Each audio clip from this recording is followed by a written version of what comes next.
You're simply the best, dun, dun, dun, better than all the DEST. So I thought I'd talk to you today about desting your introductions and have a moment to just appreciate the wonderful woman that was Tina Turner, amazing rock star woman that we had.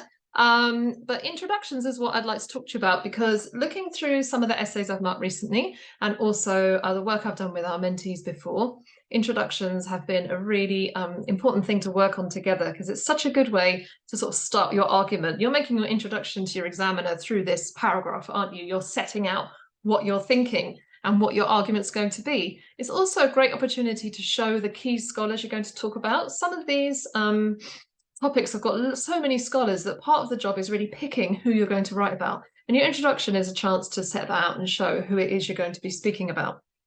Also, you're going to talk about why this question matters. Like, each of the questions that you have been set from the exam board are going to be things that you might have talked about in class. Hopefully you've talked about them in class, debated them, discussed them with each other, thought about the different ways that people have approached these in the history of philosophy and ethics and the development of Islamic thought. And so they actually really matter. So this is your chance to show the exam board why they matter, what the debate is around. And finally, it's also a chance to define the terms, perhaps to sort of state what specific thing you're going to be talking about. What do you understand by this thing that they're asking you to write about? So we use this acronym DEST. So you might have your teachers writing, go away and DEST your intro, or, can you DEST this? Do it to your DESTability. That's too far, okay. But what the letters stand for is define, explain, scholars, and thesis. So define, you can sort of set out whatever the key concept or term is, what your understanding of that is, or perhaps you will be sort of showing the parameters or what specific bit of it is that you're going to be arguing.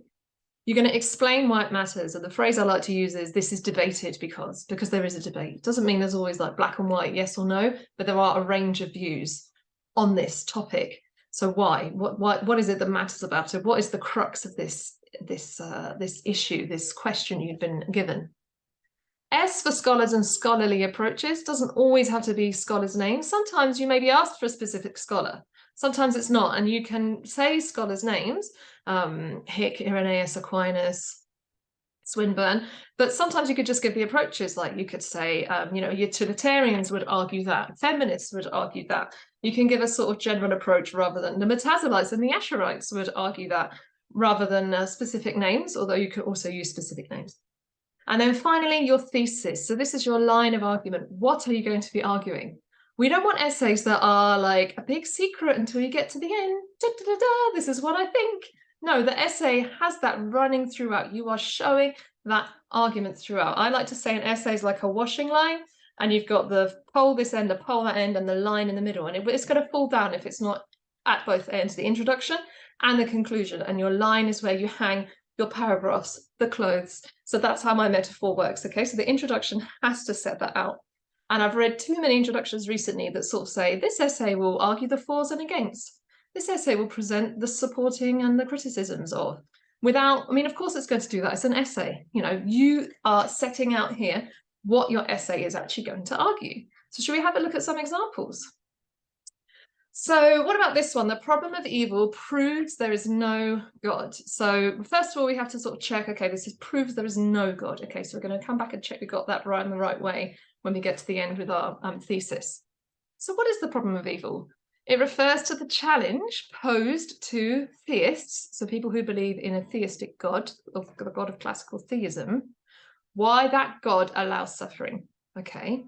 Why is that debated then? Well, it's debated as an omnipotent God, which is what theists believe in, should be able to stop suffering, because God could do anything if God is omnipotent, and an omnibenevolent God, so an all-loving God, should want to stop suffering, because if God is all-loving, God is going to want to stop the suffering of God's creatures, yeah? So that's the problem of evil. Scholars such as, that's the problem of evil, that's what's debated. This is the problem. If someone says, oh, I believe in a God who's all-powerful and all-loving, someone else could say, well, why does that God allow suffering? That's the problem, yeah? So scholars such as Mackey and Mill, now no, there's more. There's many more people we could talk about, but I'm thinking in my essay, because I've done my plan before I do this introduction, that's a whole other video we could do, isn't it? I'm thinking Mackey and Mill, they're the two I'm going to talk about in support of this statement.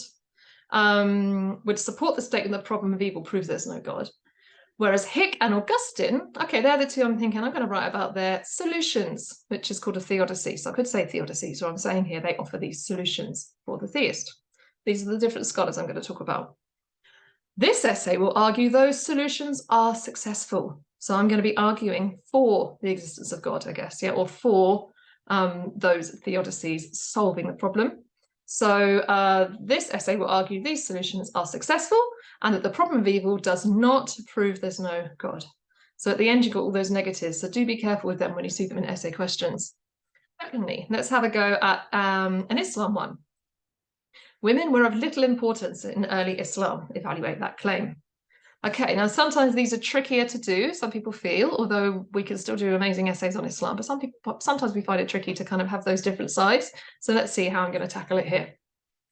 Early Islam refers to the period from when the Prophet Muhammad received the revelations of the Quran until the expansion of the Muslim state under the first four Sunni caliphs. So I'm talking about the Rashidun, the guided caliphs here. That's the period I'm going to say is early Islam. So the people I might be talking about might be Khadija, they might be Aisha, Fatima, people like this I'm going to be mentioning on in that early period.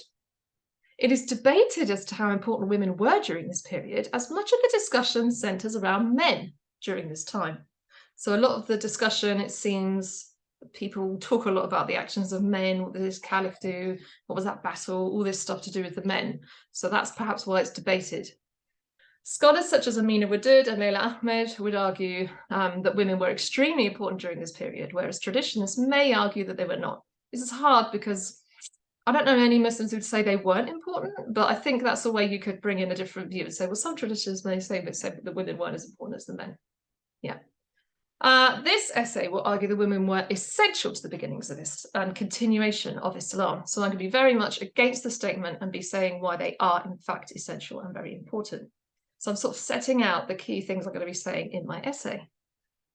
Finally, I thought I'd talk to you about a business ethics essay. Now, these are a little bit different, aren't they? When you've got ethical theory and issues. Same thing for like the ethical theories and then euthanasia, and in year 13, ethical theories and sexual ethics. So these can be a little bit different to structure, and I could talk about that in a different video and with you if I work with you. But really, you've got the parts of, you can't do all of that in one essay. You can't do all of Kant and all of business ethics in one essay. Really, you've only got 40 minutes, so you might pick out the bits that really back up what you're going to say. So that's why it's so good to know what you want to argue. Or back up, like what's really resonated with you, that's really struck you as you've been learning this, how they connect with each other and why it may or may not be useful. So defining it, Kantian ethics are based on duty, the goodwill, and the categorical imperative. So those are the three things I'm going to be mentioning in my essay, even though there's more, but those are the three I want to bring in. Issues arising for business include CSR, corporate social responsibility, whistleblowing, and globalization. Again, those are the three things I might be referring to in my essay. It is debated as to how useful Kantian ethics is for these issues, as the theory is deontological, meaning it could be a rigid and inflexible approach for businesses. Remember, that's about the action rather than the effect.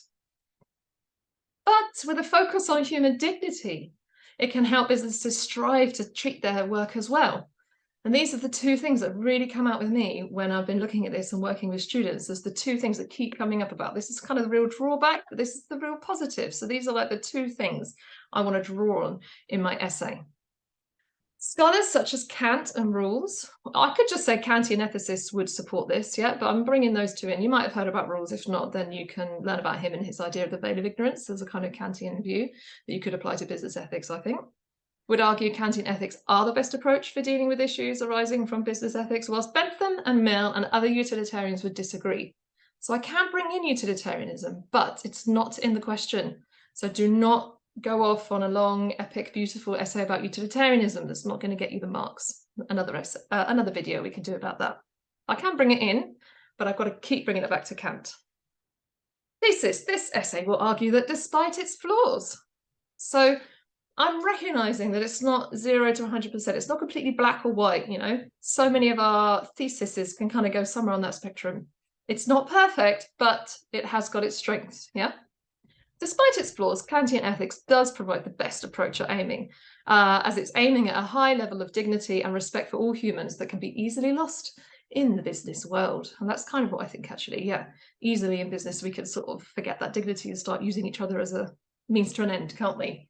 So that's why I've kind of brought it back to that. So this is really how I've engaged with that. Yours might look different to that, but hopefully you can follow a similar formula and make your introductions simply the DEST. Anyway, I'll see you soon. Bye-bye.